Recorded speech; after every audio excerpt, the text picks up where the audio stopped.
Liberty City GTA 1. Before the open worlds, before the cinematic cutscenes, there was a bird's-eye view of a city that barely had a name but already had all the energy. Liberty City in GTA 1 is where this whole franchise was born. 3 districts, industrial zones, residential blocks, a port, and a player character who didn't have a name, a face, or a backstory, just a criminal record and a city willing to pay them to do worse things. The city wasn't modeled after New York the way later versions would be, it was more of a symbolic blueprint.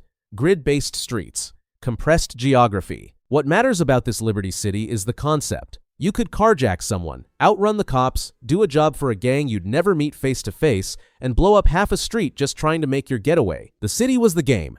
Every corner was an obstacle or an opportunity. That foundation, the city as both playground and adversary, is what carried GTA all the way to the present day. San Andreas, GTA 1. In the same game, San Andreas appeared as GTA 1's second city. But here's what's wild. This is not the San Andreas you know. This version isn't a sun-baked state inspired by California. It's a single city, compact, gritty, stylized. It shares a name with the legendary GTA, San Andreas, setting from 2004, but they're not the same place. What the original San Andreas city did was simple. It gave the franchise a second flavor. If Liberty City was New York-coded, dense, industrial, all concrete and crime, then this San Andreas leaned into something slightly looser. The streets felt different. The missions had a different rhythm. Even the radio had a different energy. Think of it as Rockstar testing the theory that GTA wasn't tied to one city, that it could jump, breathe, and rebuild itself in a new location with a completely different personality. That theory would define the next 30 years of game design. Vice City GTA 1. The third city in the original GTA was Vice City, and even in 1997, in a top-down 2D engine with no character names and no narrative depth, Vice City had something the other two didn't. It had a vibe. The neon, the coastal layout, the implied wealth bleeding into obvious violence. Even in pixelated bird's-eye form, Vice City felt like a city that wanted you dead but looked amazing doing it. The Scarface energy, the Miami Vice aesthetic, the cocaine and sunset atmosphere, all of that was baked into the bones of the franchise's very first outing. Most players don't realize that Vice City showed up here first. By the time GTA, Vice City dropped in 2002 and handed players a Ferrari, a Hawaiian shirt, and a city full of rival gangs, Rockstar was returning to something they'd already imagined.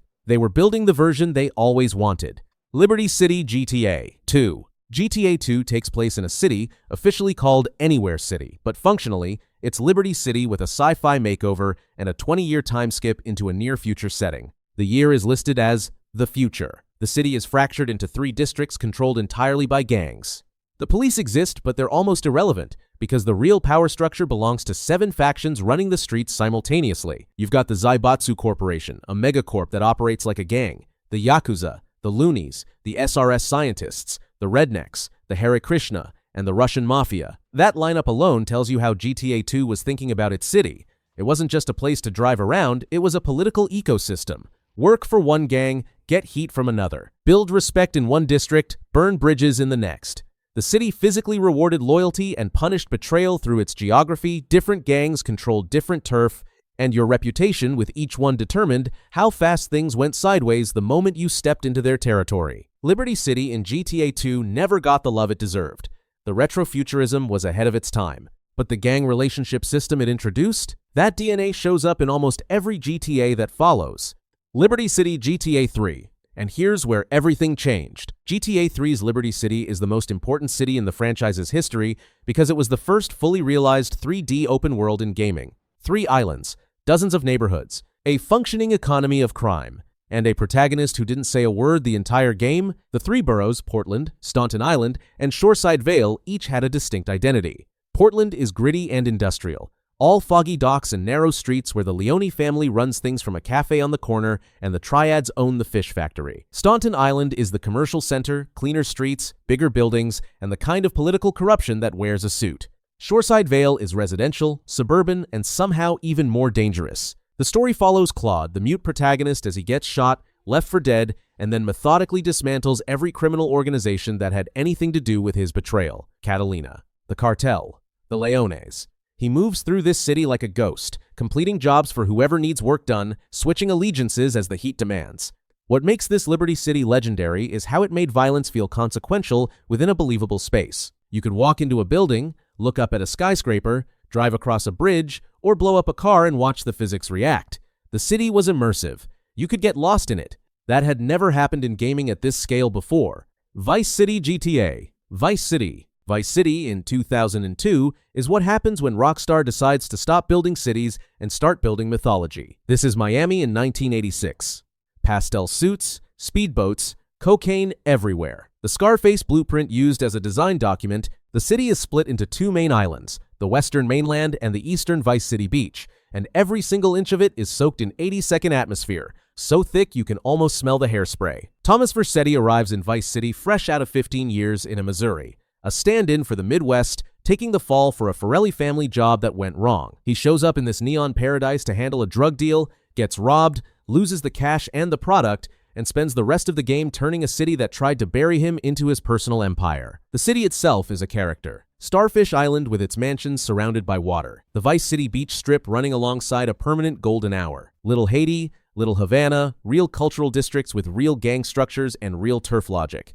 The Vercetti estate as a physical symbol of Tommy's rise from errand boy to kingpin. Vice City is the only GTA city that feels like it's genuinely having fun with its own excess. It's not trying to be dark or philosophical. It's a love letter to an era of crime cinema that was loud, ruthless, and incredibly well-dressed. The city reflects that completely. The Diaz Mansion, the Malibu Club, the Pole Position. Every major building tells you something about power in this city. Who had it, who lost it, and who took it by force.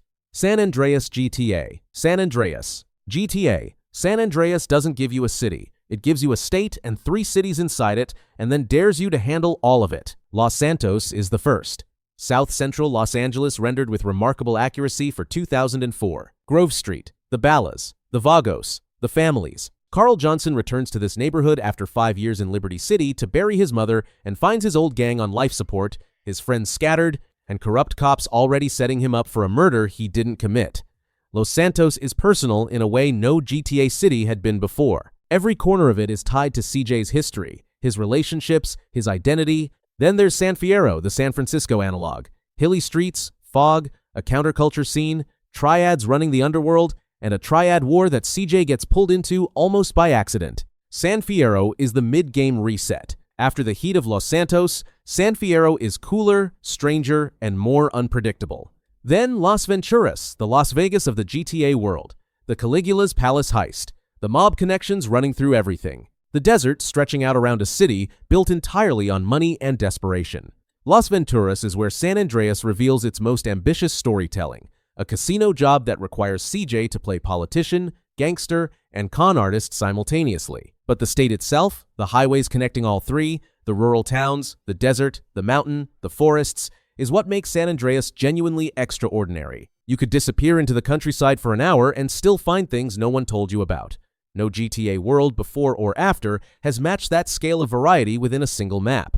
Liberty City GTA. Liberty City Stories. Liberty City gets revisited in 2005, this time set in 1998, 2 years before GTA 3, through the story of Tony Cipriani. Tony is a Leone family soldier who's been lying low abroad destination undisclosed in canon after killing a made man on Salvatore Leone's orders. He comes back to Liberty City broke, underappreciated, and immediately thrown into every piece of chaos the city has to offer, from a collapsing Leone hierarchy to a full-scale gang war threatening to tear Portland apart. This version of Liberty City is almost identical to GTA 3's map, but with key differences that reflect the earlier time period. Certain buildings aren't finished yet. Some landmarks are under construction. The city feels slightly raw, less established, which fits the prequel framing perfectly. It's set in 1998, 3 years before GTA 3's 2001 timeline. What Liberty City Stories does best is show the city from street level rather than from the perspective of someone moving through it as a ghost.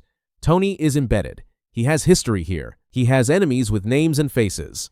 The city isn't just a backdrop for his missions, it's the reason his entire life has unfolded the way it has. Vice City GTA. Vice City Stories. 2 years before Tommy Vercetti stepped off that plane in GTA Vice City, another man was already building something in the same city. Victor Vance. Army soldier, discharged after being set up. Left with nothing in Vice City in 1984 and forced to build a criminal empire from scratch just to keep his family together. And his brother Vic's drug habit funded. Vice City Stories uses the same map as the 2002 game, but again, crucially, it feels different because of when it's set. The city is slightly less developed. Certain businesses that Tommy would eventually take over don't exist yet. And the empire-building mechanic where Vic physically takes over properties to run as criminal fronts turns the city map into a living resource. Every block you control generates income. Every block you lose costs you. Structurally, Vice City Stories makes the city feel more like a battlefield than a sandbox. The Mendez brothers, the bikers, the Chavez cartel, they're all fighting for the same streets. And Vic is the one man trying to build something durable in a city that destroys everything eventually. Liberty City, GTA 4. Nico Bellic arrives by boat. That's the first image of Liberty City in GTA 4. A gray morning, a foggy harbor, the city's skyline emerging from the mist as Nico stands on the deck of the platypus and allows himself to believe, just for a moment, that things are going to be different here. They are not going to be different. GTA 4's Liberty City is the most technically and emotionally sophisticated version of the city in franchise history. 4 boroughs, each a meticulous recreation of a real New York neighborhood. Broker is Brooklyn working class, immigrant heavy, the Nico starts here district full of crumbling apartments and old mob money. Dukes sits beside it, Queens in everything but name. Bohan is the Bronx elevated rails, street gangs, urban decay. Algonquin is Manhattan glass towers, luxury hotels, the entire economy of crime operating in open daylight. And underneath it all, Alderney, a separate island, a New Jersey stand-in where the Italian-American mob runs everything and nobody trusts anyone they haven't known for 30 years. The city breathes in GTA 4 inches away no previous GTA location had managed. Rain on concrete, subway tunnels, taxis honking in gridlock, NPCs arguing on stoops, call a cousin for a burger, buy a hot dog from a cart. Stand on the Manhattan Bridge and watch the sun set over a city that doesn't care whether you live or die. Nico's story, war crimes, a betrayed squad, a man he's chased across an ocean, unfolds entirely through this city's geography. His missions take him from Broker's Shore to Algonquin's penthouse apartments to Alderney's industrial lots. The city is never incidental. Every location is chosen for what it communicates about power and powerlessness. The Lost and Damned and The Ballad of Gay Tony, the 2 DLC episodes set in the same city, crack Liberty City open even further. Johnny Klebitz shows the MC culture, the biker turf wars, the working class anger of a man watching his crew get picked apart by greed and ego.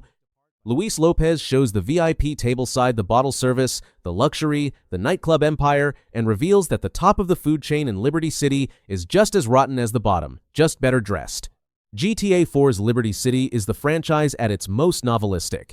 It's not a playground, it's a trap with good lighting.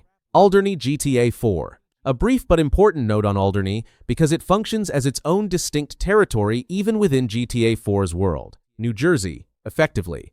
Positioned west of Algonquin across the Booth Tunnel, Alderney is where the Pecorino crime family operates out of strip malls and diners like it's still 1987. Jimmy Pecorino runs what's left of an organization that never got invited to sit at the Five Families table, and the way that insecurity drives his decisions ends up being one of the most human character studies in the entire franchise. Alderney also houses Phil Bell's contacts, Ray Bacino's operations, and the kind of Rust Belt criminal infrastructure that feels fundamentally different from the Manhattan ambition across the water. It's quieter and more dangerous for it.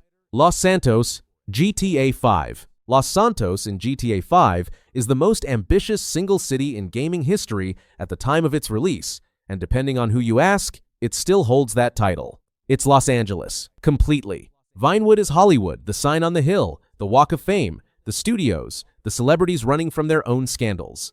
Downtown Los Santos is downtown LA skyscrapers, the Fib building, traffic that moves like a punishment. Rockford Hills is Beverly Hills gated estates, tennis courts, wealth so entrenched it's become invisible to the people inside it. East Los Santos is East LA Chamberlain Hills, Forum Drive, the Ballas, the families, gang turf that hasn't changed hands in a generation. And around it, the whole state of San Andreas again, redone with a decade of technical improvement. The Vinewood Hills with their canyon roads, Blaine County, rural California, meth country, trailer parks and survivalists, and the kind of people who distrust the government and are correct too. The desert around sandy shores, the mountain Mount Chiliad, with its cable car and its mystery and its conspiracy theories that the community spent years decoding, the ocean floor, the army base, the submarine. GTA 5 builds this world around 3 protagonists, Michael DeSanta, Franklin Clinton, and Trevor Phillips, and uses all 3 to triangulate the city from completely different angles. Michael is the retired criminal living in Rockford Hills, funded by witness protection money, slowly losing his mind in a mansion he doesn't deserve. He represents the myth of legitimate success built on crime, and the way that myth corrodes from the inside. Franklin is from South LS. Repo man, young, ambitious, looking for a score that actually changes his life instead of just keeping the lights on. He's the player's entry point, the most grounded perspective in the story, the one who sees the city for what it actually is rather than what he wishes it were. Trevor is Blaine County, Sandy Shores. Sandy everything, actually. He's the chaos variable, unpredictable, genuinely dangerous, allergic to any social norm that might slow him down. He lives outside the city's boundaries and views Los Santos itself with a mix of contempt and hunger. Together, they pull off the biggest score in GTA history, the Union Depository job, and spend the entire game trying not to destroy each other before they can spend the money. The GTA Online expansion turns Los Santos into a persistent criminal empire simulator that's been expanding for over a decade, adding businesses, heists, properties, and entire new districts. The city grew with the player base. By the time GTA Online added Cayo Perico, a private island off the coast, Los Santos had effectively become the hub of a global criminal network that players had built themselves. Vice City GTA 6. And then after the longest wait in franchise history, Rockstar goes back. Leonida. A fictionalized Florida, which means swamps, highways, strip malls, alligators, and enough human behavior too strange to satirize because reality already did the work. And at the center of it, Vice City, rebuilt from scratch with everything Rockstar has learned in 30 years of building criminal worlds. This Vice City is massive. Modern, the 2020s version of Miami social media culture layered on top of old drug money. Influencers and traffickers sharing the same geography. Ultra-luxury waterfront real estate, sitting 3 miles from neighborhoods that infrastructure forgot. Lucia and Jason are the two protagonists. A Bonnie and Clyde dynamic, two people locked together by circumstance, loyalty, and the kind of desperation that makes you rob a liquor store because the alternative is invisible. Lucia is the franchise's first female playable protagonist, and she carries the story with the same street-level clarity that Franklin brought to GTA 5, someone who understands exactly what Vice City is and what it costs. The city itself pulls from everything that made the original Vice City mythological: the coastline, the causeway, the excess, the violence dressed up in neon, and then grounds it in the chaos of modern Florida in a way that feels genuinely new. This isn't nostalgia. This is the same city, older, wealthier, more surveilled, and somehow still completely lawless. The attention to environmental storytelling is unprecedented, even for Rockstar. Every strip of road, every beachfront business, every highway billboard is communicating something about who lives here and who gets left behind. Vice City in GTA 6 is the franchise's most politically observant city. It doesn't just hold a mirror to Miami culture, it holds it at an angle that makes the reflection uncomfortable. The map extends beyond Vice City itself into Leonida's surrounding environment swampland, smaller towns, Keys-adjacent islands, giving the world the kind of geographic variety that GTA, San Andreas pioneered but rendered with technology that makes that 2004 map look like a prototype. What Rockstar built in GTA 6 is a city that took everything the franchise learned from Portland's industrial docks to Liberty City's novelistic density to Los Santos' scale and concentrated it into the most realized version of the Vice City concept they've ever attempted. The sun still hits the same way. The crime is still the point.